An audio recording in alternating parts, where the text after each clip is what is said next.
आता आपल्या आवडत्या मालिकेचे संपूर्ण भाग मालिका प्रसारित झाल्यानंतर लगेचच पाहू शकता फक्त सन नेक्स्ट वर। भारतातील प्रेक्षकांसाठी मोफत सेवा। माई ना एक माफिया आहे, माफिया।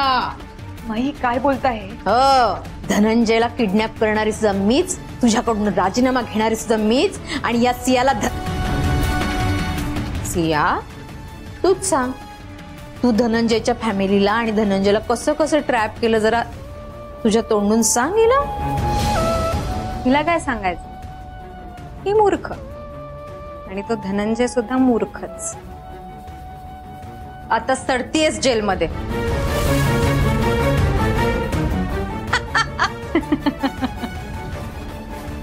फुकट फुकट गेली ग तुझी सगळी हुशारी, फुकट गेली। तुम्ही सगळ्याचे का करताय? मी तुमचं काय वाकडं केलंय? तू काय वाकडं केलंस माझं? अगं तूच वाकडं केलंस माझं। माझ्या साहेबला जीवानिशी मारून माझं अत्यंत वाकडं केलंयस तू।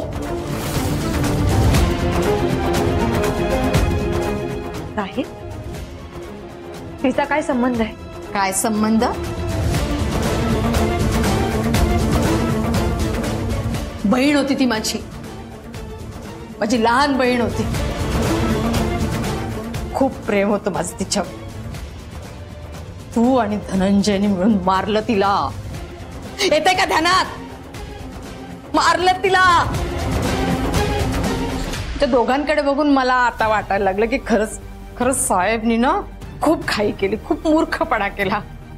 जरा डोकं चालवलं असतं ना, तुमच्या ताकदीचा अंदाज घेतला असता ना, जी लेचीपेची होती तुमची ताकद, त्या ताकदीचा जर अंदाज घेतला असता ना, तिने क्षणात उडवलं असतं ग तुम्हाला। पण ठीक आहे, हरकत नाही। आता ते काम मी करणार आहे, माई करणार आहे।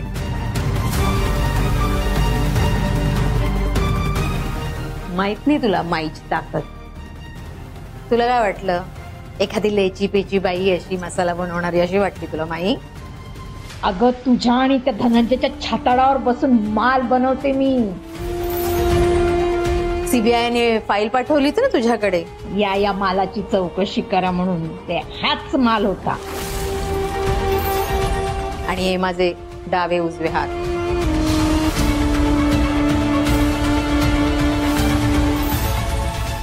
देशाच्या प्रत्येक राज्यातल्या प्रत्येक शहरात आणि गावात तिथे माझे एजंट्स आहेत, तिथे माझे सप्लायर्स आहेत।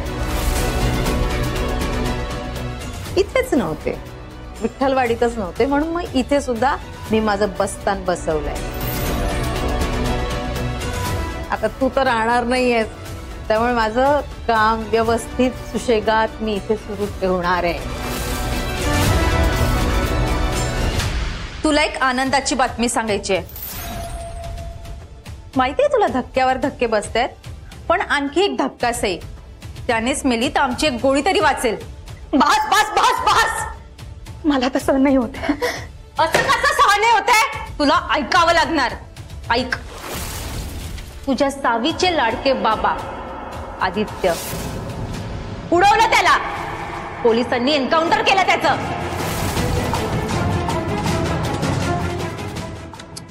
काय? हे कसं शक्य? मी केलं शक्य। आलेला तुझा आदित्य, त्याला पैशाची अत्यंत गरज होती, मग मीच एक पार्सल दिलं आणि पाठवलं, म्हटलं एका ठिकाणी पोहोचव।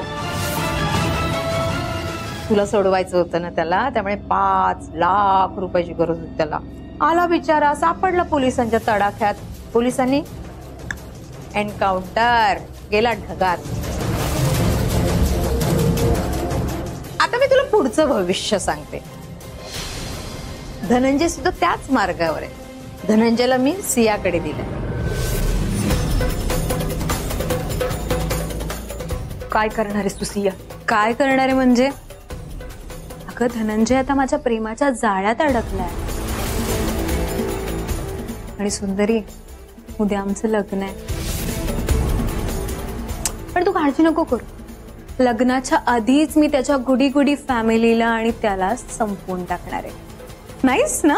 नाही, मी असं होऊ देणार नाही। घाबरले मी। तुम्ही घाबरलात? घाबरा घाबरा, घाबरले मी। बाई ग, कसली धमकी देते ही। मी हे होऊ देणार नाही. तू कोण सांगणारी? आज तुझा जो माज आहे ना डोक्यात जातो माझ्या. काय करणार आहेस? एक सिया तुला साधी झेपली नाही, तू काय करणार आहेस? जाणार तू 12च्या भावात, मग वर गेल्यावर बघ कोणासोबत संसार करायचा तो. प्लीज प्लीज मी तुमच्यासमोर हात जोडते. प्लीज माझ्या फॅमिलीला काही होऊ देऊ नका. प्लीज त्यांना सुखरूप राहू दे. आता शांत होतोय माझा जीव. तू हात जोडलेस ना, आपण फरक नाही पडणार आहे माझ्यावर. सगळ्या कुटुंबाला एक एक करून टपकवणार आणि एकेकाची बातमी पेढ्यासकट तुला देणार आहे. मग ऐक तू, कळला? सिया प्लीज ऐक ना माझं. सिया प्लीज माझ्या घरच्यांना काही करू नको. Please Siya. It's okay. Siya. माई माई माई.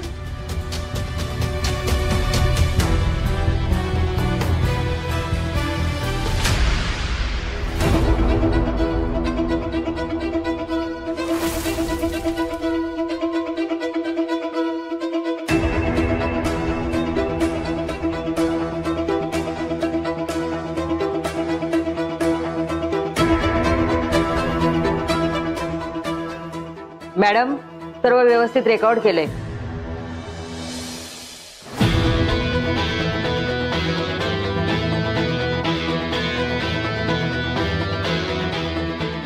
लवकरात लवकर हे धनंजय सरांपर्यंत पोहोचवा.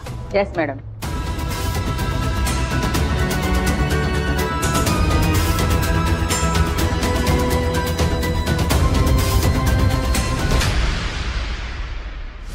आज कळालं असेल त्या सुंदरीला कोणाची नादी लागली आहे ते. एवढासा चेहरा झाला होता तिचा.